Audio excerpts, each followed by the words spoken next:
I make the point in our book that mountaineering is not just about climbing. What's required are the patient wives that we heard about earlier. There's support of friends and family, there's meticulous planning, there's funding, all sorts of things, and above that, there's also the interesting characters that one encounters along the way.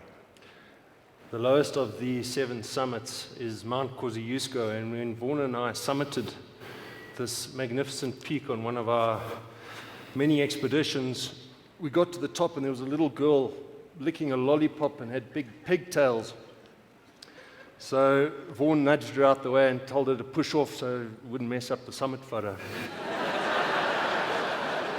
And then from the lowest of the 7 summits to the highest, Mount Everest, and the Sherpa people, remarkable people. They are spiritual, they are exceptional high altitude climbers. This is Upper Sherpa, has 21 summits of Everest under his belt.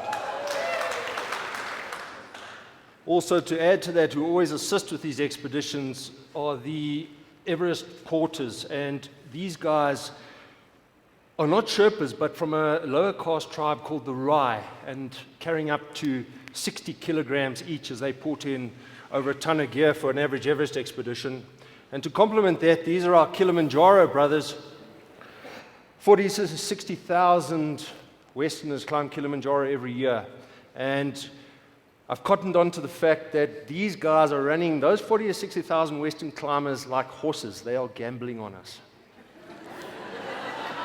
And speaking of underhand, you have the Tibetan yak herders who must be watched. When pressed for an explanation when a sleeping bag went missing, the chief yak herder protested his innocence and said that they only steal small things. They'd never steal anything as big as a sleeping bag. Carsten's Pyramid, also one of the 7 summits. We were assisted by these fellows, only introduced to Christian missionaries, and with tales and mysteries of head shrinking and cannibalism, they take us on the route to Mordor to climb this fascinating limestone cliff. Also, there are a number of animals along the way that we encountered. First of all, the yak added tremendous value by carrying the really heavy loads. Quite docile, really, but personally I found them a bit standoffish and difficult to talk to, much like Cape Townians.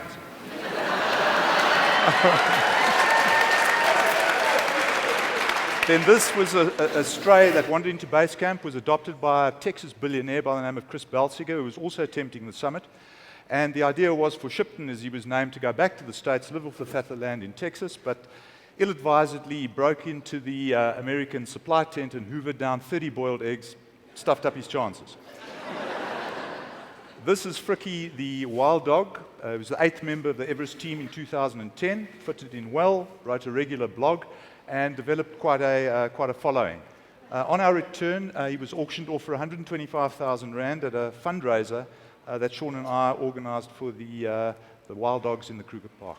How did that sneak in there? But Vaughan and I wrote a book called Poles Apart with Pointy Bits in Between, and that book is on sale. We had a hell of a lot of fun doing it. We drank a hell of a lot of wine. In conjunction with David Bristow, it's all about the crazy characters and more about the journey than the destination. So that's what we've been doing for the last 2.5 years. Talking about crazy characters, there's the story of Henry Todd, known as the Todd Father. He was jailed in the UK for distributing LSD, and he tells the story of sitting in the toilet tent at base camp when the rear rotor blade of a helicopter that went down came slicing through the canvas just above his head, thereby, I understand, accelerating the process that was underway at the time. More crazy characters as Adventure Dynamics travels around the world. We talk about the crazy Russians. This is vodka, breakfast, lunch, and dinner. Second most popular trip to Kilimanjaro. Another good story is this fine gentleman who did summit Everest was banned from base camp after he decided he would throw this oxygen cylinder into a live flaming fire. It shot through the layers on officer's tent like a rocket. Oxygen goes well with fire, and hence his banning. And I spent a lot of my time guiding on Mont Blanc, and to highlight the crazy Swiss and French guides, and ice axe dueling on ridges and cliffs like this. Who made those guys gods? And then on to the women of Everest. When Playboy Bunny and summiteer Martina Wachikowska was interviewed, she said, "When I stood on the top of the world, I thought I'd be the happiest person, but somehow it wasn't so important after all." Clearly, men and mountains do have something in common, and that's this. There's just no pleasing some women. This is Elizabeth Hawley. She moved to Kathmandu in 1960, and she's got widely respected for her meticulous records of every climber on Everest in the last 45 years. But I think the most formidable woman on Everest is Sagarmatha. She is the goddess that the Nepalese believe live in the mountain, and we don't have a photograph of her, but believe she looks like this.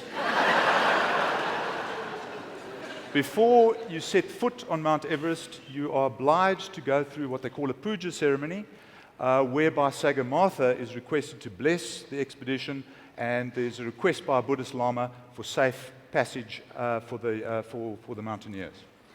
And talking of pujas, the best church service I've ever been to, this fine fellow goes around blessing expedition after expedition with copious amounts of wine and beer, and you usually find him drunk in the morning lying at the base of your mess tent before he moves on to the next one.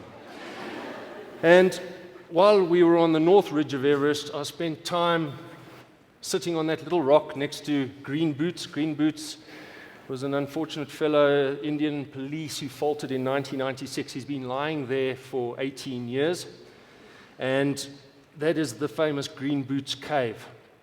He didn't have much to say, so I proceeded to the summit. This just in, there is no woman that resides inside Everest who decides on a whim who's going to live and who's going to die. The harsh reality is on the mountain it's just you and the unforgiving laws of nature. Mountains are neither fair nor unfair. They're just cold lumps of rock. They're impersonal and above all, indifferent. Ladies and gentlemen, thank you very much on behalf. Thanks, guys. Thank you.